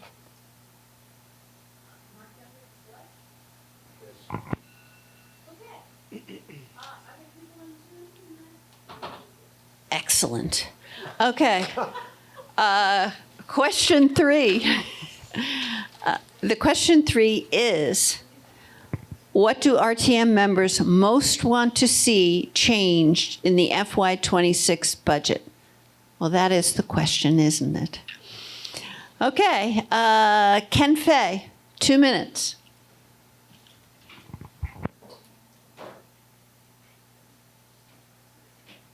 Before my time starts, you're asking RTM members. Is it just RTM members, or is it's the whole public can speak? Okay, now you can start. The changes that I would look for in terms of the budget are probably not going to happen, but I'd like to, think about going back to Rescue Inc. The cost of all the extra employees, because bottom line, employees are going to change, are going to lower the budget. The library, you're talking pennies versus dollars, for the myriad, the paper cuts. So going back to Rescue Inc. is one. The other one is the added police. In lieu of the police, I was thinking, and it's a late 13th hour, thing, but having a volunteer, sort of like a really a much nicer guardian angel type volunteer group. Brattleboro has a lot of volunteers. Everybody here probably, loves the town. You would have people volunteering. If people are feeling unsafe downtown, if you have a group of people possibly based at the DBA office, anytime you want, an escort downtown, you would have a group of people saying, I'll get this one, I'll get that one, and walking them to their car, to the store, probably not carrying the gifts, carrying the packages. That would be going too far. But something like that, it's not going to happen maybe next year, but no, it won't happen next year because it'll be, you want to get them early. Anyway, thank you. Take care.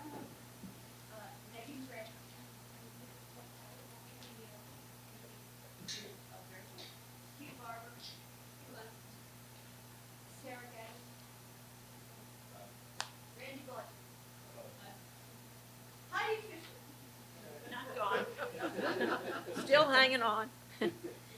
I'm glad Nell brought up the substation, because I too was thinking about why, when we have what I thought was empty until I was in the municipal center today and saw that the Brat team is already in the old police station, I thought, we have this space, it's on Main Street, maybe that's not as perfect a location as the transportation center, but it doesn't cost us $700,000. So why not put that aside for now and say we can't afford $700,000, even though it's from the revolving fund. Those funds could be used for something else that we do need, that people have expressed tonight, or other ideas that might work better. And in terms of Ken's comment to rescue, it's no surprise that I'm a supporter of that idea of let's look at going back to rescue. That's one thought. But also, with that aside, since I know that would be a long, complicated thing, I still urge the select board to try to get some clarity from fire EMS what their expenses are, because we still have not gotten that answer. I've asked multiple times at multiple meetings and keep being put off by that. And I think we don't really know what the fire EMS is costing us, or what revenue we really have, if we have any, because we don't have what the expenses are. So I urge you to look at that. And that might be the deep dive question. I might have signed up for the wrong one. And the last thing I had in mind, which I can't see without my glasses, is I think we do need to look at staff, as much as I hate to say that, but also consider things like the school district, the teachers who went on strike in Bennington a number of years ago, who the teachers said, okay, we don't want to lose positions, so we'll take a larger increase for this year so we can keep positions. Let's be creative in our thinking. Our department heads know their staff, know their people, could present such things. And I did notice that in just looking through the budget, that the department heads, and I mentioned this to Amanda, is that the department head increases this year range from 2.8 to 6.9%. And I think that should be looked at too.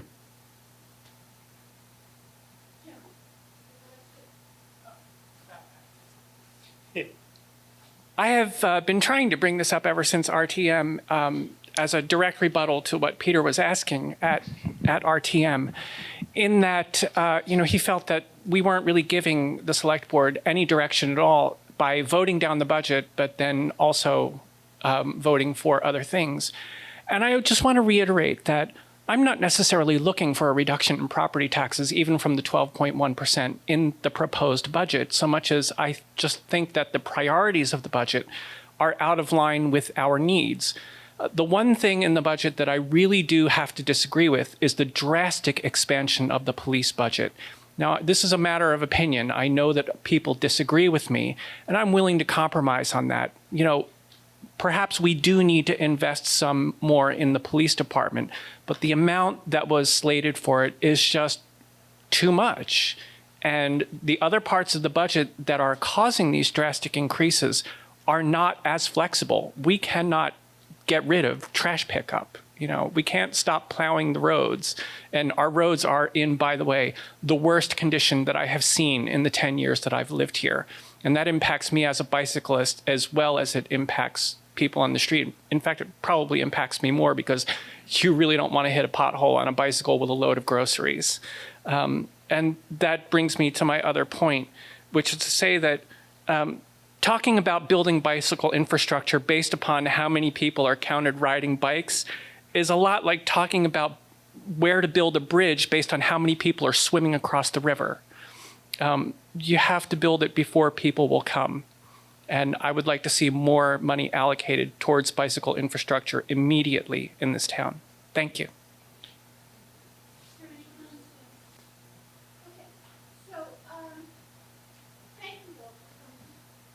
Thank you all for coming. Thank you all for staying. I appreciate the questions. I appreciate the comments. Right now, what's on our agenda is Select Board Wrap-Up. So I would like to offer the microphone to my colleagues if they'd like to make a comment.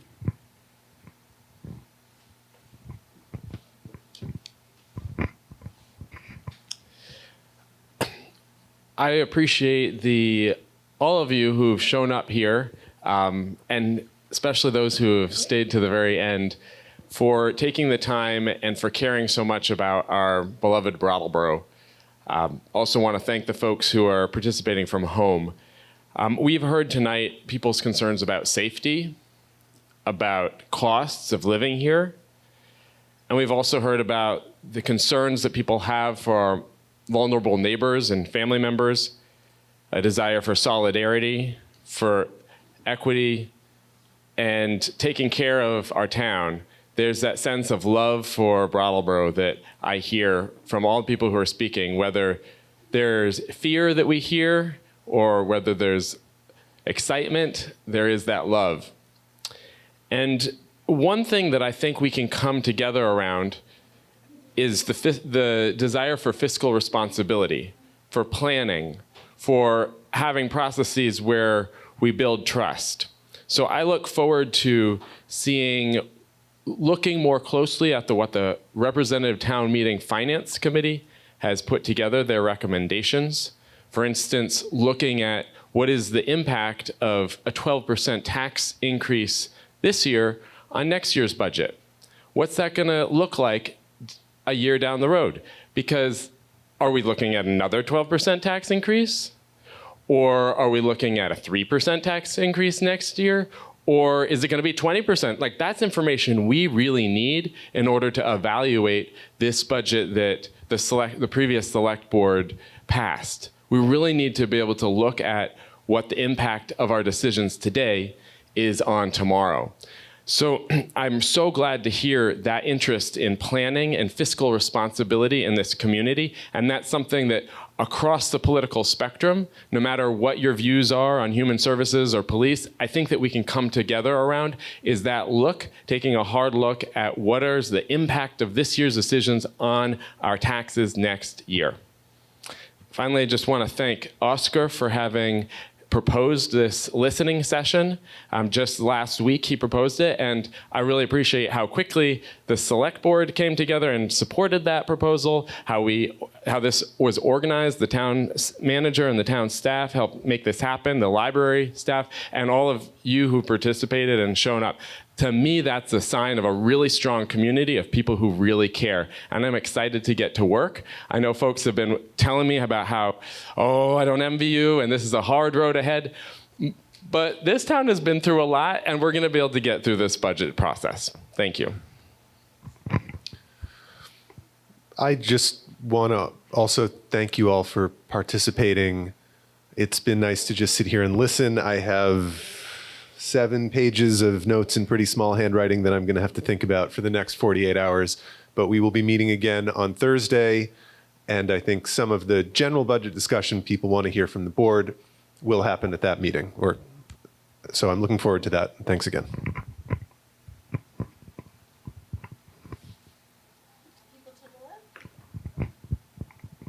We're going to the far left over here. Anyway, themes. I just want to talk about themes, just so you know I was listening. Transparency, safety, parks, rec, library, big and strong, business growth, nature, climate crisis, accessibility, in the words of Gemma, freedom and unity for all. I mean, it was great.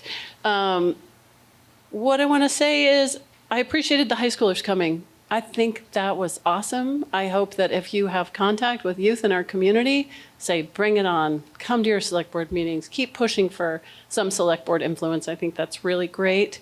And I want to say that it's an honor to be here. And like Isaac said, everybody's like, oh, it's a lot of work. It's a lot of fun. And it's truly an honor. Consider it yourselves. My turn.